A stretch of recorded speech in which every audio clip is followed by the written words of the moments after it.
नमस्कार, आप देख रहे हैं GKL हिंदी न्यूज़। मैं हूं सन्नी बिंद्रा। कोविड के 2 साल होने के कारण जो है छात्र संघ चुनाव नहीं हो पाए थे। इस साल छात्र संघ चुनाव हो रहे हैं। इस समय मैं खड़ा हूं MKP PG कॉलेज में, जिसका पूरा नाम बता दूं आपको, महादेव कन्या पाठशाला, जो कि अपने 70 साल से जो है अपनी गरिमा जो है बनाए रखे हुए हैं। जो छात्र संघ जो कॉलेज जो करवा रहा है, जो छात्र संघ चुनाव, उनकी प्रबंधक हमारे साथ हैं। मैं इनसे 2 शब्द कहूँगा। मैम आपका बहुत बहुत स्वागत है। धन्यवाद। क्या समस्याएं आती हैं छात्र संघ चुनाव को लेकर?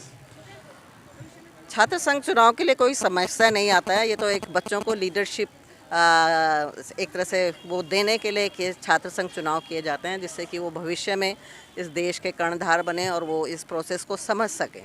तो जहाँ तक समस्या की बात है, मैं नहीं सोचती कि कोई समस्या है, पर यह है कि बच्चे जब सीखते हैं तो बहुत सारी चीज़ें उन्हें नए समझ में आती हैं कि किस तरह से हमने रूलिंग्स को फॉलो करना है। क्योंकि अगर कोई भी कार्य है, अगर चुनाव प्रक्रिया चल रही है, तो चुनाव प्रणाली के एक नियम है और उन नियम के आधार पर ही उनका जो है आगे चुनाव होता है।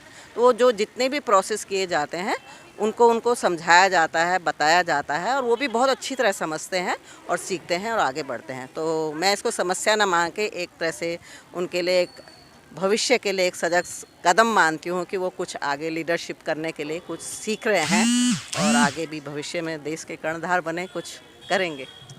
दोस्तों, समस्या का शब्द मैंने इसलिए यूज़ करना था क्योंकि अगर गुरु जो है, गुरु को भगवान का दर्जा दिया गया है, मगर जब गुरु अपना कर्तव्य सही ढंग से निभाएगा तब वो गुरु कहलाता है।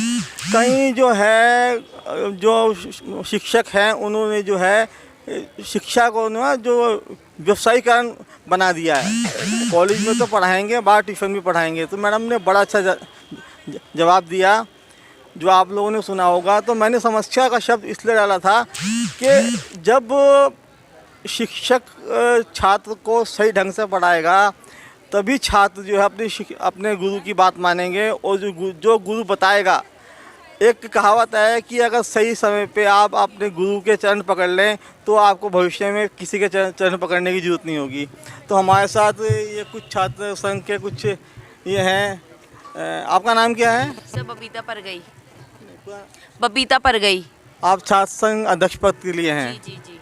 तो क्या मुद्दे लेके हैं आप?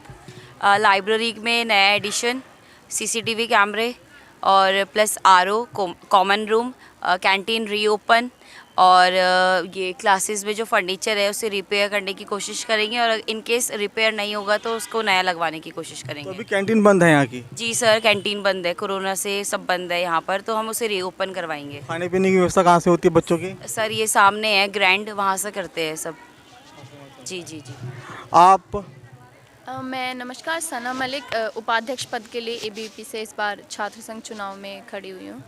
AP ने सभी पैनल पे अपने कैंडिडेट खड़े किए हैं जी हाँ जी। मगर समस्याएं तो अलग अलग होंगी ना। आप किस मुद्दे को लेकर हैं? सर मैं बेसिकली इन मुद्दों को लेके आई हूँ कि जो हमारे स्कूल में थोड़ी बहुत टीचर्स की कमी है हमारे कॉलेज में। मतलब कमी नहीं कह सकते, जितने टीचर्स हैं वो भरपूर मेहनत कर रहे हैं, एक 2 3 डिपार्टमेंट भी संभाल रहे हैं, टेस्ट चेकिंग सब कुछ देख रहे हैं। बस जो बाहरी प्रशासन की किसी कमी के कारण जो पूरी टीचरों की नियुक्ति यहाँ पे नहीं हो पाती, हम कोशिश करेंगे उसके लिए रिक्वेस्ट करें, और वो रिक्वेस्ट पूरी हो इसके लिए भी हम काम करते रहें। सरकार से मांग कर रहे हैं आप इस बात की? जी, हम अपने प्रशासन में एक एप्लीकेशन लिख के डालेंगे और कोशिश करेंगे वो जल्दी से जल्दी बाहरी प्रशासन तक भी पहुँचे। दोस्तों, इन्होंने बड़ी अच्छी बात कही कि टीचरों की कमी तो है, मगर फिर भी जो टीचर हैं वो अपना कर्तव्य निभा रहे हैं।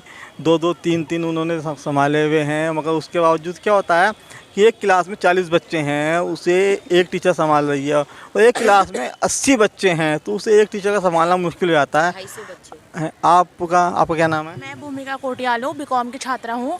मैं कोषाध्यक्ष पद से लड़ रही हूँ, चुनाव लड़ रही हूँ। मतलब सारा कुछ आपके पास ही रहेगा? हाँ जी। आपका मतलब मुख्य मुद्दा क्या है? मेरा मुख्य मुद्दा यह है कि जैसे हमें कॉलेज में काफ़ी समस्या दिख रही है, जैसे कि हमें वॉशरूम्स की प्रॉब्लम है हमारी, उसके लिए हमें साफ़ सफाई की कर्मचारी की हम रखेंगे यहाँ पे, और यहाँ पे पानी की बहुत प्रॉब्लम है तो उसके लिए हम RO भी रखेंगे यहाँ पे। और सबसे बड़ी बात है यहाँ पे टीचर्स नहीं है, सबसे बड़ी बात है। तो उसके लिए भी टीचर्स की भी हम यहाँ पे नियुक्ति करवाएंगे। पर्याप्त मात्रा में नहीं है, जितने सब्जेक्ट हैं उनके टीचर तो होंगे आपके पास। टीचर्स तो हैं एक्चुअली, लेकिन यहाँ पे होता यह है कि छात्रों की संख्या ज़्यादा बढ़ गई है और टीचर कम है। टीचर कम है। अब यहाँ पे टीचर्स, वैसे पढ़ाई बहुत अच्छी होती है यहाँ और कॉलेज भी बहुत अच्छा है, लेकिन टीचर्स यहाँ पे एक होने के कारण टीचर इतना सारा कैसे संभालेंगे, उस पर लोड होता है। तो आपको खुशी भी तो होनी चाहिए कि 70 साल से ये कॉलेज जो है अपनी गरिमा को बनाए रखे हुए है और आज भी गरिमा इसकी बनी हुई है। बनी हुई है और हम ये वादा ज़रूर करते हैं कि हम, हमारी एबीपी की टीम, जो हमने वादे किए हैं ये हमने 7 महीने के अंदर अंदर ये हम पूरे करके दिखाएंगे, कोशिश करेंगे। हमारी पूरी कोशिश है इस कॉलेज में सुधार लाने की। सिद्धांत तो अपने देखो, ये जो आप छात्र संघ का चुनाव लड़ रहे हो ये आपकी अभी नींव है, आपकी शुरुआत है ना। अभी आपको ये नहीं पता कि सब पार्टी का जो मेन मुद्दे हैं पार्टी के क्या हैं, मगर अभी आप जो है छात्र हितों की रक्षा करने के लिए छात्र संघ चुनाव लड़ रहे हैं। इसके बाद अगर आप जो है जीतेंगे, हमारी शुभकामनाएं हैं आपको, आप आगे जाएंगे, है ना। उसके बाद आप भारतीय जनता पार्टी है वो ज्वाइन करेंगे, आपको अच्छे अच्छे पद मिले, हमारी शुभकामनाएं हैं। वो तो एक बात की बात है, मगर जो अभी से ही छात्रों से ठगी हो, ये मुझे जो है गलत लगा। मैं निष्पक्ष बोलता हूँ जहाँ ही बोलता हूँ मैं, है ना। और आपके साथ कोई और नहीं, कोई आपकी एक्चुअली मुझे एक और पॉइंट बोलना है। हाँ बताइए। हमारे कॉलेज में कमी तो किसी चीज़ की नहीं है, बट हमारे कॉलेज में ऐसा है कि हमारे कॉलेज की जो एनसीसी है वो 2 पार्ट्स में डिवाइड हो चुकी है। जैसे एमकेपी की जो एनसीसी थी उसमें एएनओ नहीं है अभी, तो मैं यहाँ आऊँगी एज अ प्रेसिडेंट, तो मैं इसकी सबसे पहले वो जो कमी है एएनओ की वो पूरा करना चाहूँगी, क्योंकि एएनओ के वजह से हम लोगों में एनसीसी डीओ में जा चुकी है, दून यूनिवर्सिटी, और आधी जा चुकी है डीपीएस में। तो हमारे कॉलेज में जो पहले की एनसीसी थी वो नंबर 1 हुआ करती थी, और अभी मैंने भी एनसीसी से पास आउट करा है, तो मेरे टाइम पे भी एनसीसी नंबर 1 पे थी। तो मेरे को सबसे पहला वर्क है जो मेरे को एनसीसी का ही करवाना है सर। तो आपने सुना जो हमारी बहनें हैं, उत्तराखंड की बेटियां हैं, इन्होंने क्या कुछ कहा। हम उस कॉलेज में खड़े हुए हैं जो 70 साल से ज़्यादा भी अपनी जो गरिमा है बनाए रखे हुए हैं। इसी के साथ साथ जो है हम आपसे रूबरू फिर किसी नई खबर को लेके होंगे। खबर देखने के लिए बहुत बहुत धन्यवाद।